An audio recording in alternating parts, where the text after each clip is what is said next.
Ya, dan meningkatkan minat para investor itu tidak bisa dilakukan dengan membujuk rayu atau omongan kosong gitu. Harus memang meningkatkan quality dari startup-startup yang ada di Surabaya atau di Jawa Timur itu sendiri.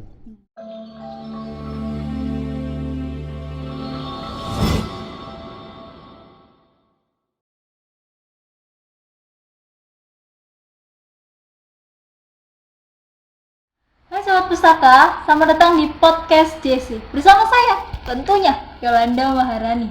Di episode kali ini, pasti buat kalian para Sobat Pustaka yang milenial nggak asing kan dengan istilah startup. Apalagi kalian ya beberapa waktu yang lalu lagi hype-hypenya nonton drama Korea yang judulnya juga startup gitu kan. Itu hype banget gitu. Dari tua sampai muda semuanya pada gandrung sama startup. Nah, kurang dong kalau kita nggak membahas, mengupas bener-bener secara mendalam apa sih startup itu dan gimana perkembangan startup sendiri di Jawa Timur. Nah, ya kalian tahu lah, Yolanda ini pasti kan nggak berbicara berdasarkan omdo ya, atau omong doang. Menurut data dari Wikipedia, startup itu adalah sebuah perusahaan yang belum lama dibangun atau istilahnya baru aja dirintis nih. Dan startup sendiri itu juga masih membutuhkan pengembangan lebih lanjut dengan dana yang begitu besar. Di Jatim sendiri ini, tahun 2019 lalu sudah ada sekitar kurang lebih 100 lah startup. Banyak banget kan? Nah, untuk mengupas tuntas tentang startup ini, saya tentunya nggak sendiri. Karena di samping saya, Ya, di samping saya sudah ada Mas Ama Muhammad Yakub, dosen Fakultas Ekonomi dan Bisnis dari Universitas Airlangga, sekaligus adalah co-founder PT Spiral Life Bioteknologi Indonesia. ya. Selamat datang nih, Mas Ama. Gimana kabarnya? Alhamdulillah baik, Mbak. Alhamdulillah. Sehat. Ya. Nah, Sobat Pustaka, untuk episode kali ini kita akan mengupas tuntas startup ini dengan Mas Ama ini. Ya. Nah, untuk sebagai awal nih Mas Ama, kan dari dunia bisnis atau entrepreneur sendiri, startup itu bukan hal yang hal yang baru gitu. Udah ada udah dari lalu-lalu lah untuk istilah startup ini sendiri. Dan tapi sayangnya hype-nya kan baru beberapa saat karena mungkin orang-orang kenalnya dari aplikasi online itu ya. Ya. Yang GoGo itu ya. Iya, yang itu kan. Aplikasi itu ditambah baru viral yang drakornya beberapa waktu yang lalu. Ya. Nah, berdasarkan dari backgroundnya Mas Ama sebagai dosen dan co-founder, Ya. menurut Mas Ama sendiri startup itu apa sih? Ya, jadi memang banyak definisi ya tentang startup. Si A ngomong ini, si B ngomong ini gitu kan. Tetapi kalau kita kaitkan dengan mungkin jenis bisnis yang kita tahu lebih dulu kayak entrepreneur gitu, kewirausahaan. Iya. Startup ini dia memiliki suatu karakteristik yang sedikit berbeda, agak berbeda, terutama dalam hal penggunaan teknologi dan juga tingkat inovasinya gitu. Nah, karena perbedaan ini akhirnya ngefeknya rentetannya panjang, Mbak. Rentetannya panjang karena kan namanya inovasi ya. Suatu inovasi itu kan sesuatu hal yang baru yang belum tentu berhasil, keberhasilannya rendah gitu kan. Nah, tetapi ini dijadikan menjadi suatu bisnis model gitu. Suatu bisnis baru. Nah, sehingga yang terjun di dunia startup biasanya orang-orang yang memiliki apa ya uh, kenekatan dalam tanda kutip yang lebih besar karena dia harus bisa memanage risiko yang lebih besar, terutama risiko terkait dengan keberhasilan yang nggak terlalu besar itu tadi, sehingga banyak sekali parameter-parameter yang mungkin tidak diaplikasikan di kewirausahaan biasa yang fit untuk di startup. Jadi startup adalah bisnis yang untuk orang-orang yang kalau bahasa Jawanya kendel gitu ya. Mungkin bisa dikatakan seperti itu, kendel dan pemberontak mungkin ya. Oh, Ya, jadi kayak contohnya. pemikirannya itu liar gitu ya. Mungkin ya, karena kalau nggak pemberontak, nggak kendel, kayaknya nggak bisa survive di sini. Ya, contohnya ya, kita sulit untuk tidak membahas tentang Elon Musk ya.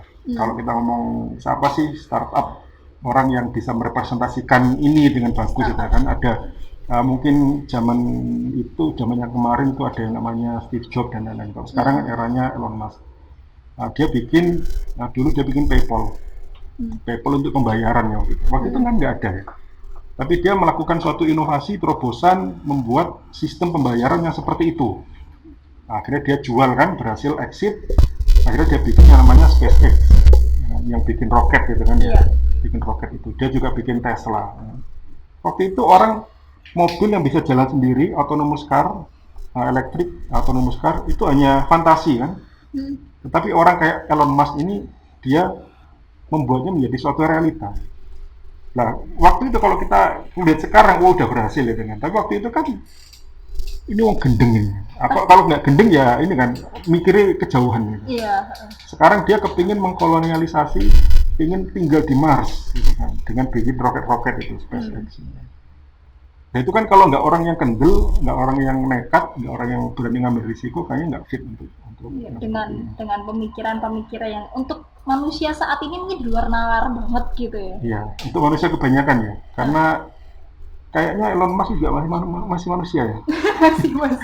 Meskipun Kelihatannya ada yang sih bilang masih dia ya. itu alien, tapi kayaknya dia masih manusia. Iya, mungkin sebagian besar manusia menganggap unik, tetapi ada beberapa orang yang saya katakan tadi rebel, pemberontak, punya cara berpikir yang berbeda yang masuk ke dunia ini.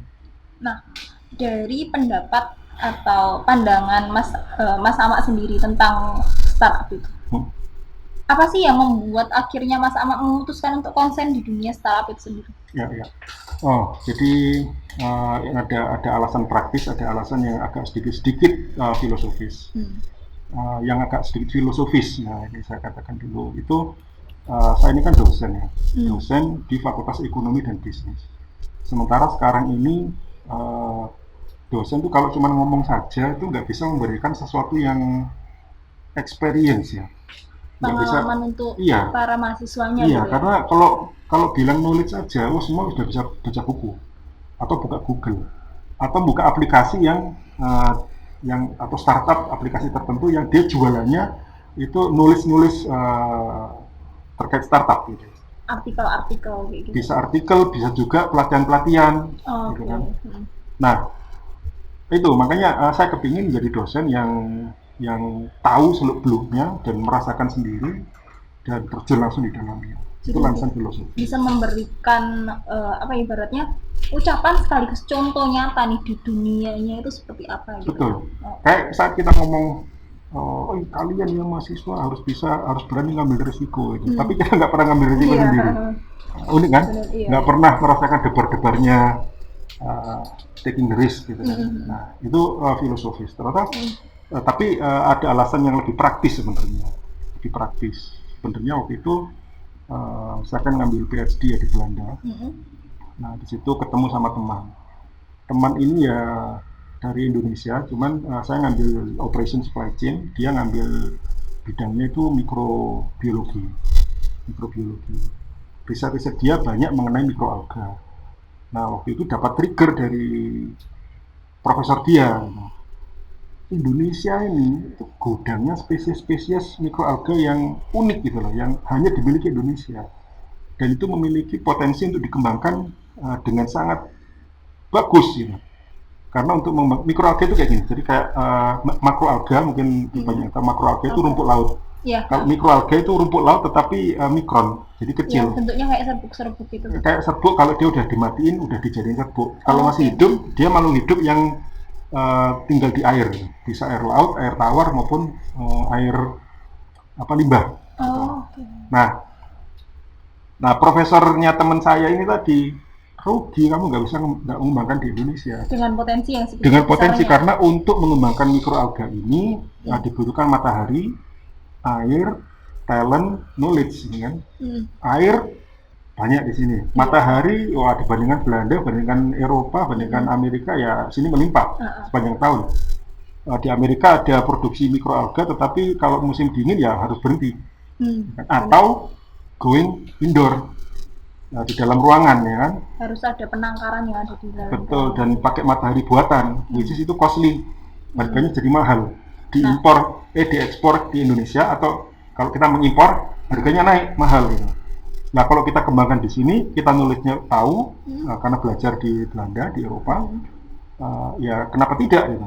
Nah, teman saya ini akhirnya ngobrol-ngobrol, karena ya bukannya temen ya, kita kalau hari weekend gitu, kita ada pengajian sesama anak Indonesia gitu, ini teman-teman pengajian gitu, berangkat haji dari Belanda juga bareng satu kamar kayak gitu gitulah. Akhirnya cocok, ya udah kita bikin Spiral Life ini waktu kita pulang ke Indonesia. Oke, jadi backgroundnya dari ya bisnis yang digeluti saat ini juga akhirnya memutuskan untuk dia hidup di dunia startup itu sendiri. Betul, ya. Nah, menurut Mas Sama sendiri, dari sekian banyak startup yang sekarang ada di Jatim, bagaimana keadaan dan perkembangannya? Ya, jadi kalau kita ngomong Jawa Timur ya, nah ini saya pakai kacamata pendidik berarti ya, pakai kacamata UNER ya kan, bukan kacamata orang lapangan ya. Dosen gitu kan. Iya. Benar. Nah, kalau kita lihat data ya, startup itu kan pertumbuhannya dari kita ideation, punya ide, terus kita bikin tim, terus kita bikin MVP, minimum viable product, jadi produk beta versi baru gitu ya. Terus kita kan cari pendanaan biasanya. Nah, itu biasanya tahap awal kita dapat seed funding. Seed funding itu masih di bawah 1 juta US dollar. Di bawah 1 miliar lah, atau sekitar 1, 2, 3 miliar itu masih seed funding. Terus ada seri A. Seri A itu di atas 1 juta US dollar, 14 miliaran. Terus nanti ada seri B dan seterusnya. Nah, di Jawa Timur ini jumlah startup yang mendapatkan seed funding, mungkin startup banyak, tetapi yang mendapatkan seed funding itu masih kecil rasionya secara nasional, karena 86% itu ada di Jakarta, startup Jakarta, gitu kan. 8% ini data dari Crunchbase. Crunchbase itu adalah satu portal yang itu memang mengidentifikasi pergerakan startup, perkembangan bisnis startup secara internasional. Nah, saat kita lihat Indonesia, ternyata 86 yang mendapatkan seed funding itu ada di Jakarta. 8%, sekitar 8% itu ada di Greater Bandung, Bandung dan sekitarnya, atau Jawa Barat. Greater Surabaya, which is Surabaya, Malang, dan seterusnya, itu 5%. 5% dari keseluruhan kue startup yang ada di Indonesia. Nah, dari sini kan kita bisa lihat bahwa perkembangan di Jawa Timur ini ternyata belum bagus-bagus banget gitu. Iya. Kalau kita ngomong startup, itu berarti kita ngomong ekosistem secara keseluruhan. Benar banget. Jadi indikatornya, dari indikator seed funding itu kita bisa ngeklaim bahwa kita masih tertinggal. Nah, dari keadaan tersebut kan ibaratnya jauh banget kan, tertinggal dari apalagi ibu kota Bandung Raya sendiri itu lagi. Kita cuma dapat 5% gitu. Ini salahnya itu dari startupnya atau gimana sehingga mereka nggak menarik ya, dalam tanda kutip menarik bagi para investor-investor itu untuk memberikan pendanaan gitu. Ya, jadi pertanyaan ini sebenarnya as old as time itself. Maksudnya ini sebenarnya pertanyaan mendasar yang ingin kita pahami, dan kalau kita tahu ingin kita selesaikan gitu kan. Karena figurnya ada beberapa startup yang lahirnya di Surabaya atau di Jawa Timur, tapi waktu masuk fase seed funding, fase yang lain, masuk fase seri A dan serat, hijrah ke Jakarta. Nah, kenapa? Nah, artinya kan ada something wrong gitu kan. Kita lihat aja ekosistemnya, gitu kan. Nah, ekosistemnya ini kan, kalau kita ngomong ekosistem, berarti di sini kita ada central excellence, ya kan. Kalau kita mau startup, karena ini bisnis berbasis teknologi, artinya kita lihat kampusnya gitu. Ternyata kampusnya nggak ada masalah. UNER, ITS, ada kalau yang swasta itu ya ada Ubaya, ada Petra dan lain-lain yang di Surabaya ya. Itu atau Brawijaya di Malang, itu ternyata mereka menghasilkan lulusan terbaik gitu. Ya, masuk lulusan universitas terbaik juga di dunia. Betul. Bahkan ya. Betul. Jadi itu mungkin masalahnya bukan ketidakadaan center of excellence. Terus atau talent berarti ada. Karena talent dilahirkan oleh center of excellence atau kampus gitu kan. Masalah pembiayaan, ternyata di sini juga ada kok Jatim Venture, di sini juga ada beberapa venture meskipun nggak sebanyak Jakarta, gitu ya. Dan mungkin ini juga problemnya, ternyata belum banyak venture capital yang asli Jawa Timur, asli Surabaya. Ternyata belum banyak. Oke. Terus ada lagi, kalau community gerak banget mbak.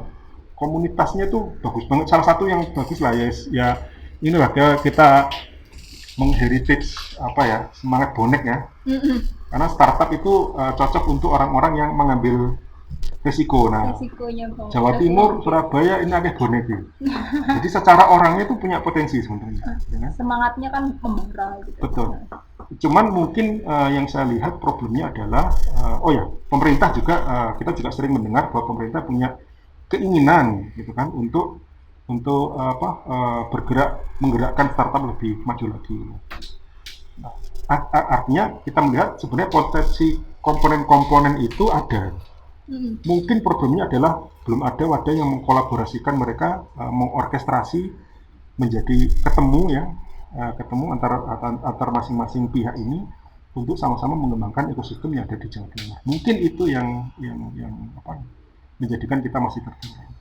Oh, jadi seharusnya mungkin ke depannya nih para stakeholder terkait mungkin ya bisa ikut andil dalam meningkatkan minat para investor untuk memberikan suntikan dana bagi para startup gitu ya. Ya, dan meningkatkan minat para investor itu tidak bisa dilakukan dengan membujuk rayu atau omongan kosong gitu. Harus memang meningkatkan quality dari startup yang ada di Surabaya atau di Jawa Timur itu sendiri.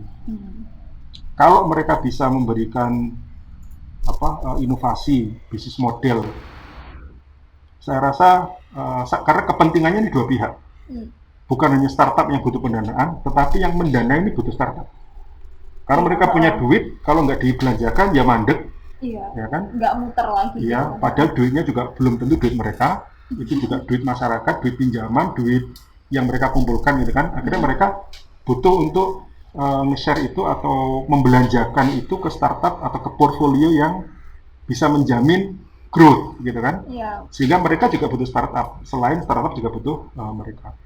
Nah, ini yang kita harus tingkatkan quality kita, ya. Karena saya sendiri orang startup, saya merasa perlu untuk meningkatkan quality sehingga bisa dapat flow yang bagus dalam pendanaan. Istilahnya simbiosis mutualisme lah antara para investor juga startupnya sendiri betul. Nah, untuk mendukung dari SDM nih mungkin. SDM bisa dimulai dari para lulusan mahasiswa nih. Ya. Dari backgroundnya Mas Amak sendiri kan seorang dosen ya. Ya. Apa mungkin ya ke depannya nanti startup ini dikemas menjadi sebuah mata kuliah? Dan kalaupun mungkin, apa sih hal yang akan diajarkan ke depannya? Ya, ini pertanyaan yang memancing saya untuk promosi. Ya, jadi di Universitas Airlangga saat ini kita sedang mengembangkan suatu program studi baru yang namanya Magister Venture Creation, Magister Penciptaan Ventura. Kita terus terang aja kita banyak mengcopy konsepnya dari Singapura, NUS, National University of Singapore. Karena Singapura ini salah satu hub startup yang paling bagus bukan hanya di wilayah Asia Pasifik ya, tapi di seluruh dunia. Sehingga mekanisme mereka melahirkan startup itu kita contoh, kita tiru dalam tanda kutip di UNER dengan tentu saja dengan berbagai penyesuaian, ya kan? Nah di situ diajarkan aspek bagaimana mendevelop produk, ya kan? Mendevelop produk yang berbasis pada inovasi teknologi. Diajar juga mengelola keuangan, tetapi ala startup, karena beda mengelola keuangan perusahaan yang sudah established dengan startup itu beda, karena resikonya tadi saya sampaikan itu berbeda. Pemasaran ala startup, digital marketing dan lain-lain ya, ala startup itu juga akan diajarkan. Dan yang lebih penting lagi, kita nggak hanya belajar dan kita mengembangkan kurikulumnya, kita ngobrol dulu sama stakeholder yang penting, yaitu venture capital yang mau biayai. Percuma sekolah tok, tapi nanti ujung-ujungnya nggak cocok dengan kebutuhan yang mau biayai, gitu kan ya. Nah, kita kan mau playing role as a bridge ya, menjembatani antara si startup dengan venture capital kan. Nah, venture capital ini kita ikutkan sejak awal, bahkan sampai menyusun kurikulum, mata kuliah itu mereka kita libatkan. Dalam pengajaran mereka juga kita libatkan. Jadi bukan hanya dosen-dosen yang kayak saya aja, Hmm. tetapi juga praktisi. Praktisi yang bergerak di bidang itu yang akan membiayai.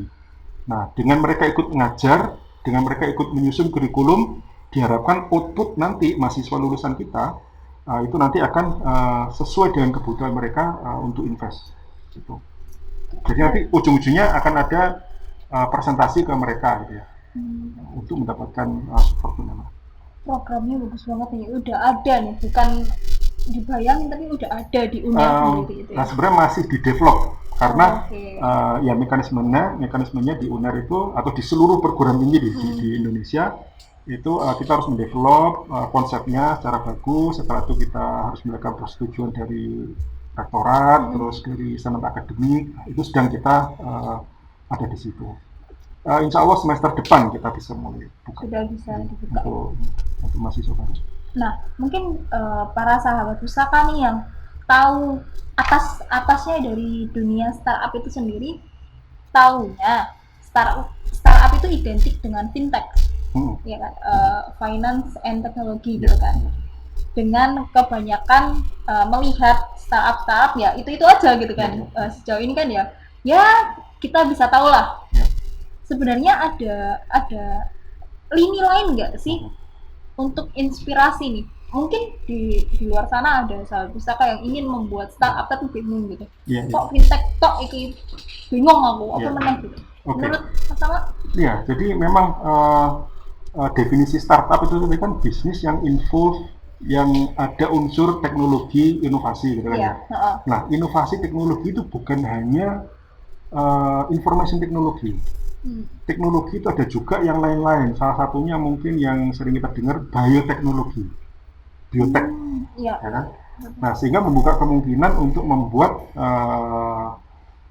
startup yang berbasis bioteknologi. Contohnya apa? Contohnya bikin obat baru, gitu kan?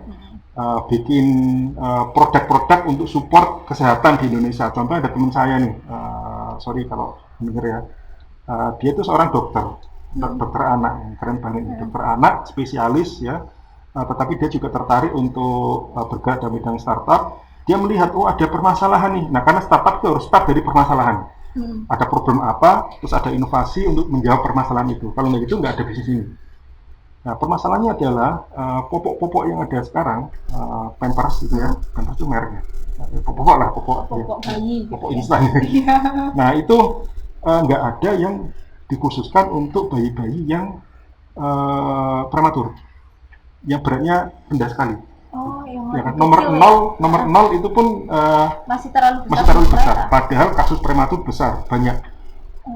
Nah, develop produknya kan ada, itu termasuk bioteknologi. Ya, health based teknologi untuk menjawab itu. Ada juga yang terkait dengan ya sekarang COVID ya kan, COVID kan membutuhkan imunitas ya kan, masyarakat.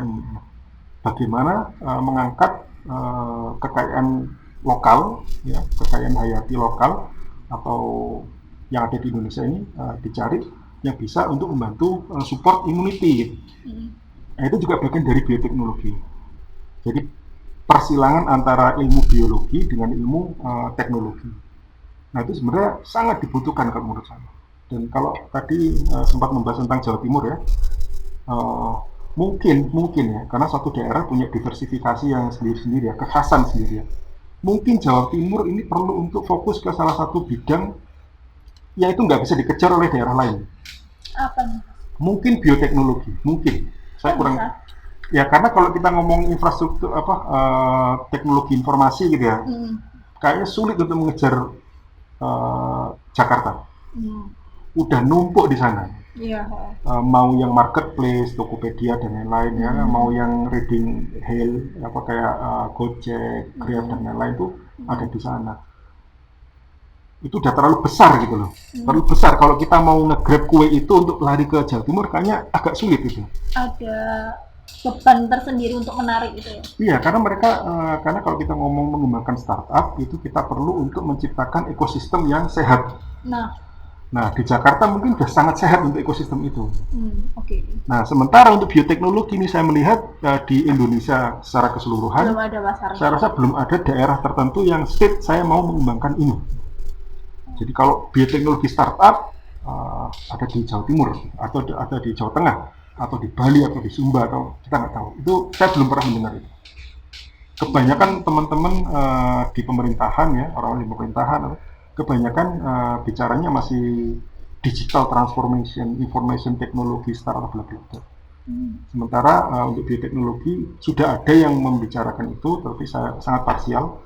Di Kementerian Pertanian mungkin sudah bicara itu, atau mungkin di perdagangan sudah bicara itu. Tetapi isu itu saya belum pernah mendengar diangkat dan juga menjadi suatu strategi khusus di suatu daerah.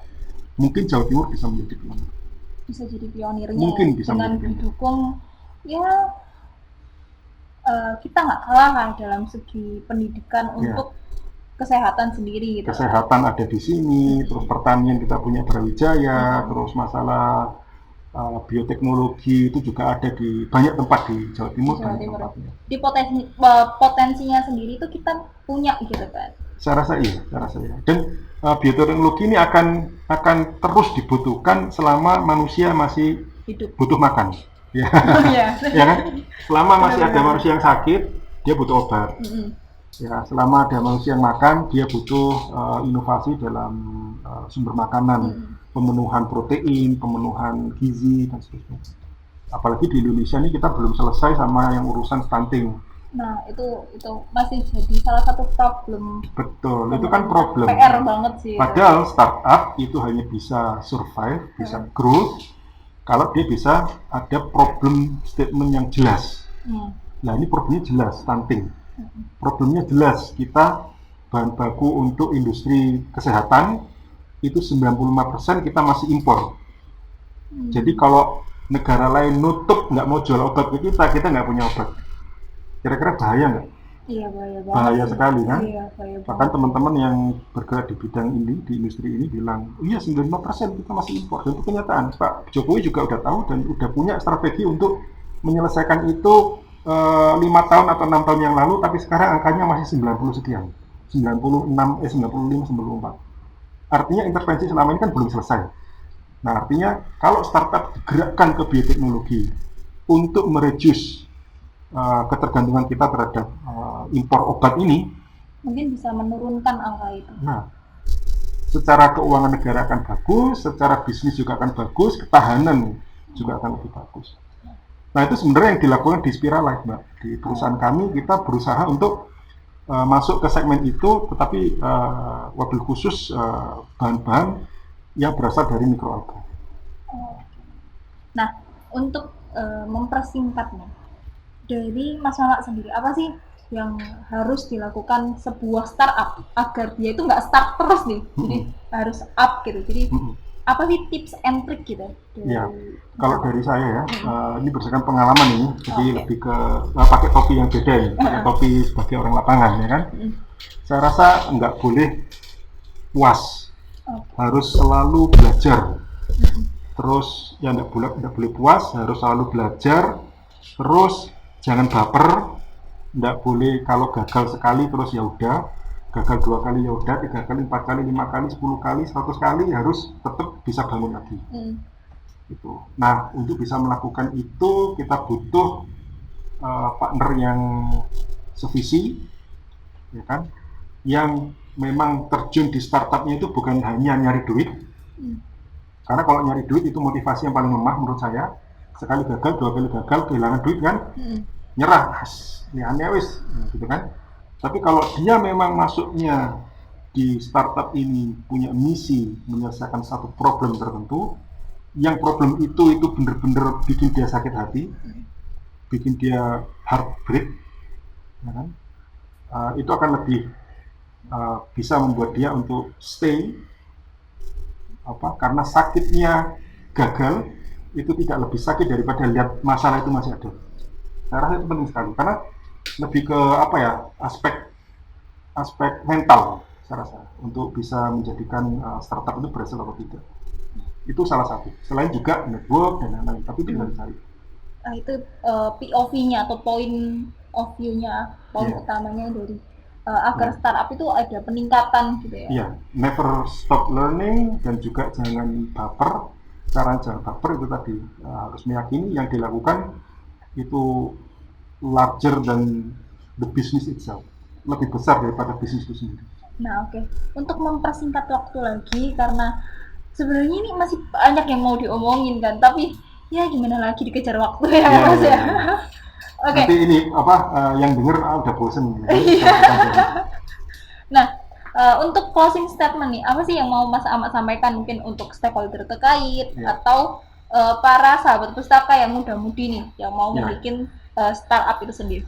Silakan. Ya, mungkin untuk teman-teman yang ingin terjun menyisihkan dengan baju dan juga mau capek-capek di dunia startup karena rewardnya juga sangat besar nanti ya, rewarding, kita bisa berkontribusi untuk kebaikan hidup sesama manusia mungkin ya, karena kita menyelesaikan suatu problem yang memang problem gitu ya. Itu jangan ragu-ragu, terus selalu siap untuk first step, tapi juga harus siap bahwa first step itu bukan the only problem. Ada yang bilang kalau bisnis itu yang paling sulit kayak naik sepeda. Yang paling sulit adalah pas ngayuh pertama, gitu kan. Setelah itu enteng itu. Iya, awalnya emang ngayuhnya berat, tapi lama kelamaan ya harus pinter nyetir, harus bisa menggok dan lain-lain. Akan ada problem lagi, gitu. Jadi siapkan untuk itu. Terus tadi mungkin saya belum membahas jauh tentang peranan yang bisa diambil oleh pemerintah ya. Saya rasa untuk bisa membuat startup ini growth, terutama di Jawa Timur, ini mungkin agak bias mendapat saya ini ya. Tapi mereka yang ada di dunia startup ini itu kebanyakan ya, dan bisa dilihat ya, ingin menyelesaikan permasalahan sosial, ingin menyelesaikan permasalahan kayak tadi ya, masalah kesehatan dan lain-lain. Itu butuh support. Gitu. Inovasi tidak selalu berhasil, cost-nya besar. Gitu. Akan sangat membantu jika contohnya ada support dari pemerintah. Sekarang udah dikasih marketplace dan lain-lain kan ya. Tapi ada satu hal yang penting, pakai produk-produk startup, karena itu akan membuat mereka hidup dan berinovasi terus dan akan membantu menyelesaikan permasalahan sosial masyarakat yang itu juga permasalahannya pemerintah. Okay. Terima kasih nih Mas Ahmad tentang ya kita membahas sedikit-sedikit lah ya tentang startup itu sendiri dan sudah meluangkan waktu nih datang di podcast JC. Nah, buat sahabat pustaka yang udah nonton sampai akhir, terima kasih banget. Tapi jangan lupa klik tombol subscribe dan juga share ke keluarga kalian, teman kalian, rekan kalian, semuanya share sebanyak-banyaknya. Jangan lupa like dan komen. Kalian mau kita bahas apa sih? Komen di bawah ya, sebanyak-banyaknya. Nah, kalau menurut saya sih untuk startup sendiri ini nggak bakalan habis selama ada keresahan masyarakat yang terus bertumbuh gitu kan. Jadi ya bisa lah dipertimbangkan untuk gimana membantu keresahan masyarakat ini ya semakin berkurang gitu kan dan nggak jadi keresahan lagi gitu kan. Oke, saya Yolanda Maharani pamit undur diri bersama Mas Mama. Wassalamualaikum warahmatullahi wabarakatuh. Bye bye.